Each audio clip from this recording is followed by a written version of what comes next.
everyone, happy Friday, welcome back to the Magnificent Mags channel.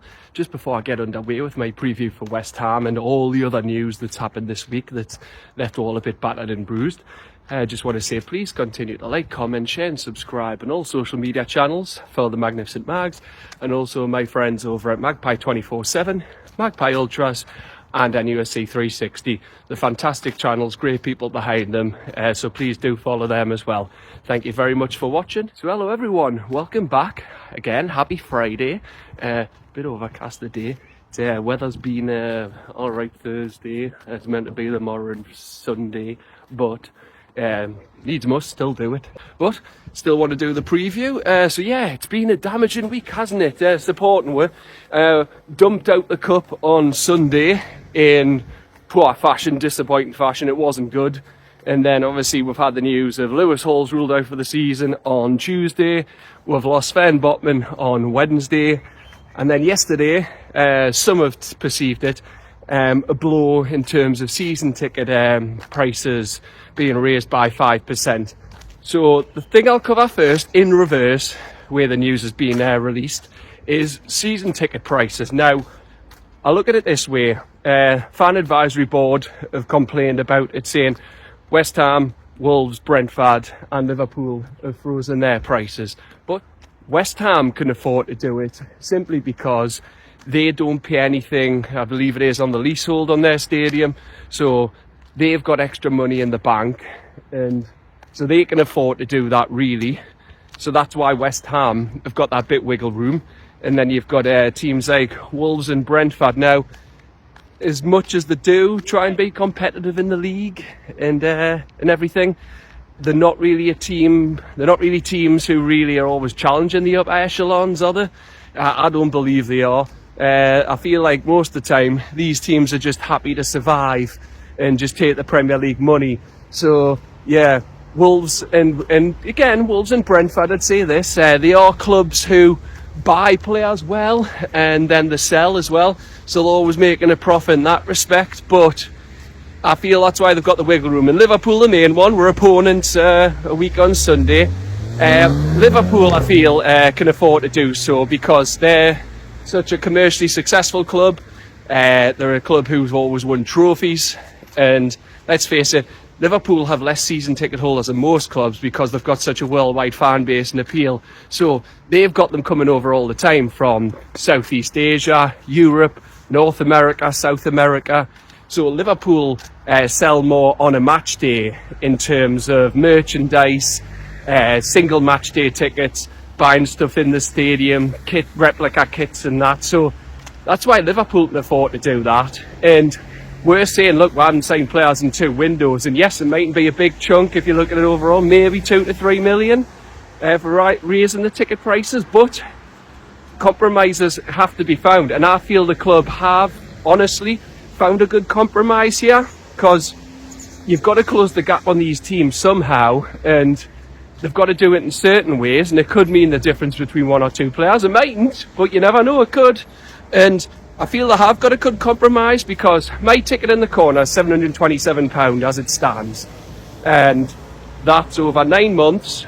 I'm happy to pay direct debit, it's just like another bill, so that works out at £86.50 a month. Now my tickets went up by 5%, so 5% of 727 is £36, so that's increased mine in the corner to category 2 to 763. Now divided over 12 months, that actually reduces the price from £86.50 to around £63 odd. So if you look at it this way, that's only an extra £3 a month, which is the price of a pint maybe, say, in the Garter or Luther's, where we normally drink, the Uni Spoons bar.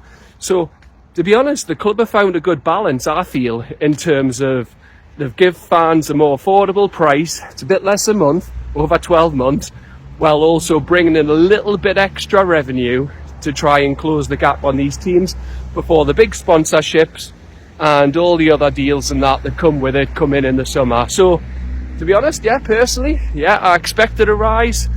It's just the way life's going at the moment. I'm saving for a house at the moment, just myself, but I'm renting. My rent's going up in April, like everything does in the new tax year, so it's just how it is. You've got to expect it. And you know what? 5% isn't that bad when you think of it. Like I said, it's £3 extra a month. Now, I know that'll hit some people harder than others, but I just feel it's not as bad as I expected. And yes, it's more than the Copper paying at Anfield for the Gallagher, but I feel the club have found a compromise. And the fan advisory board have complained. The middle word of their name says it, advisory. That's all they are. Because if the club listened to them on everything, then they'd end up running the club, and that's never going to happen. So I just wanted to say that on there. You've got to find some balance, and I feel the club have found a good one. And obviously, that comes on the back of the news in the week that the growth went up, revenues up by 28%.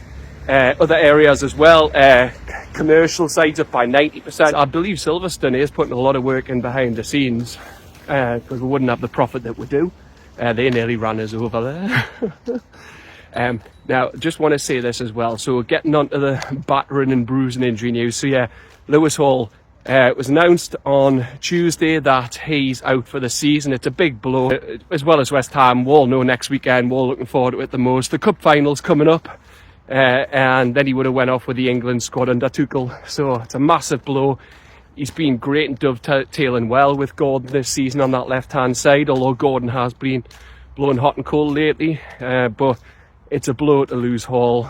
And Eddie said it was at Anfield where he sustained it. Basically, they've took the decision that, look, looking at it, they've thought it's not going to get any better, so may as well just rule him out for the season now. He's fresh for the new season. It is a blow, obviously, because we're still going for Champions League. Got the cup final next weekend. He's one of the few players. Second half aside at St James's Park against Liverpool has kept Salah reasonably quiet. I know I said in the game that Salah got an assist at Anfield, but still, Liverpool fans said it was one of the best left-back performances against them, but gives other players a chance, as it has with losing Sven Botman. He's obviously came out and rubbish rumours that is his career done, is he injury prone? And he said, stop basically talking all this shit. I think that was to Geordie Josh, but it is frustrating losing Botman. But you know what? Do I put it down to the player? No, I think it's a mix, really. I think we had an old medical team, I believe, when Botman sustained his ACL on his other knee. And what they've done was listen to the player. So basically, they allow Botman to say, look, I'm fine, and I'll continue on. But what they shouldn't have done was that, because then it meant he had to have his ACL surgery. Then he was out. Now this injury, it's less serious. It's on his other knee, but he needs the fluid drained, as Eddie Howe's confirmed today. So that rules him out for 8 weeks. So yeah, I think the whole situation, as we've all discussed over the last week or so, it could have been managed better. But it is his other knee. But we're going to lose him for 8 weeks. That would bring him back about May time, but the season's done around mid-end of May. So really, I wouldn't risk him. I'd just rule him out for the season, get him fit and fresh, let him have his summer break, bring him back for pre-season, and hopefully he's like a new player. It is a worry when it's two bits of surgery on both knees. You think, well, they still have the pace, the reaction time and that, like they've had. But we'll wait and see. Botman's rubbished it. But it's just one of them, yeah. Another blow. And then obviously the big one, Anthony Gordon. Yeah, that was devastating, losing him. Now, I know he hasn't been in some kind of form lately. He hasn't really performed since the Carabao Cup semi-final second leg. But again, he's just a big player. He's been one of our big game players. He's turned up against the big teams. And although you could say, has he turned up against Liverpool? You could argue that he hasn't, but again, still losing a player of Anthony Gordon's calibre, it'll be a blow for any team. And the club said they didn't decide to appeal. Eddie confirmed that the day after they looked back at the footage of it. It's right. I do believe that, like the rest of they're in agreement, and the FA, I believe, if they were appealing against that, they might have thought it was a frivolous appeal, a futile attempt to try and get him off, and they would have just made it a 4-game ban. So it's just what it is. Gordon was wrong. Do I believe there was intent there to push him in the face? No. But I think he was just trying to get him off him, as I said in my last video, pulling the shirt. But the way the player went, the angle he was at, Gordon give the ref no choice. As I said, we've covered it. Taylor had a crap game. He was awful, but Gordon made it easy for him. It was a red card. So, for as frustrating as it is, all it does, as Eddie Howe has said, and we'll think, it gives other players a chance. So, you've just got to, we haven't got the biggest squad, but look, you come together in these times, siege mentality, and then you just think the other players who may be chomping at the bits, they've been frustrated they're not playing, they now do have an opportunity. So, what team do I expect at West Ham? Well, going on this, I'd expect Dubravka to stay in goal. Pope had them couple of games, but Howe's basically dropped him, realising, look, it's going to take Pope longer than this, and he can't afford to have him maybe cost not just the cup final, but West Ham is a big game on Monday. We're all thinking about the cup final next weekend. I mean, I'm going to be having an early night next Friday, ready for the drive down next Saturday, but I just think he thinks it'll take longer for Pope, so Dubravka will stay in goal. And then I might be expecting the same team really in both games. I reckon it'll be Trippier right back, and then Tino will go left back. And a good advantage that I think Tino might have over someone like Salah, although Salah is currently the best forward in Europe, is the fact that he cuts inside, and Tino's right-footed, so they might favour him more than a left-footer. And I don't feel, some people have said Tino is not the same level as Hall. He's not, but players develop differently, don't they? And I feel, I stand by this, I feel Tino had a good game on Sunday before he was dead on his feet, because he ran so much. Centre-backs choose themselves. Crafu signed his new deal, but I think he's more of a backup, so I reckon that'll be Byrne and Share, they pick themselves. Then midfield, Joe Linton's coming back in. Now the worry with Joe Linton is he's on a 9th yellow card. It was asked of him the day. Eddie Howe, is it a worry? Of course it is. Now, the strange thing is though, like Gordon's red card, yellow cards don't carry over to the Carabao Cup. So if Joe Linton was to get another yellow card, it would rule him out for 2 games because it's his 10th. But that 2-game suspension wouldn't mean he misses the final. It only applies to red cards, straight red cards. So yeah, it's a strange one that. We might just get Joe Linton back, but then it could rule him out of the 2 games after that. But it is what it is. So yeah, I reckon for the West Ham game, you keep Joe Linton left in midfield as he was on Sunday, by Bruno in the 8, Tonali in the 6, and then the front 3 will probably just pick itself. It'll probably be, well, almost. It'll either be Joe Willock or Harvey Barnes, and then it'll be Alexander Isak and Jacob Murphy. But yeah, I don't know for the cup final though. I am still tempted where I'd say I'd play Joe Linton on the left. Now, I know Willock's got the pace and Alexander-Arnold doesn't like the pace running at him, but it is an option in the Champions League season. Joe Linton did play left with Willock on the overlap on the inside. It worked well in games. But yeah, it just gives you something to think about. Joe Linton could be there for his physicality. You know he'll track back, more so than Willock. Just want to add though, I'm not saying Willock's lazy, but Joe Linton is better at tracking back than Willock. But it's an interesting one. We'll see when the final comes round, but I hope all players are chomping at the bit for Monday night. It is still a massively important game. I know the cup final feels like the be-all and end-all, and I'm still confident. There's no point going down there if you're not for it next weekend, but West Ham's also a massively important game because we're going for Champions League football, and this is one of these teams, despite Graham Potter coming in, they seem more compact, they seem a bit more clinical. He's steadied the ship. He normally does a good job when he comes into these clubs, but we've got it. The West Ham's one of these grounds you've got to be going to and winning. You do, you have to. And these players want to play in the cup final. Well, they need to make themselves available for West Ham, go down there on Monday and start or come on and prove a point. The likes of Harvey Barnes, because Harvey Barnes is, I always feel he's a better impact sub. That's why I wouldn't start at Wembley. But Willock wants to play, get in there. Even Crafu.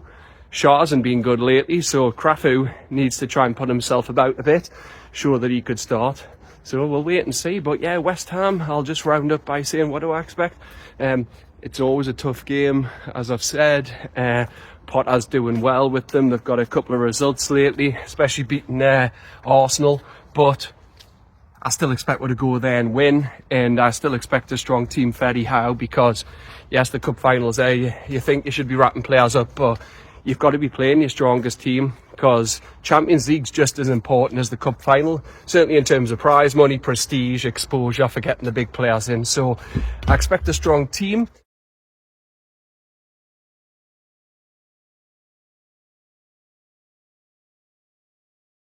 I expect a close affair. It normally is. Obviously, West Ham came up here and won 2-0. I think we've come full circle, really, because when I started these videos, West Ham was the first game that I covered, and then we lost. Sure, for a few games, so I felt a bit cursed for a bit, because I started these, then we hadn't won. But yeah, that proved wrong, because we've won a 9-match winning run, so that's my argument. But yeah, we'll see down at West Ham. I expect we to go there and win. Close affair.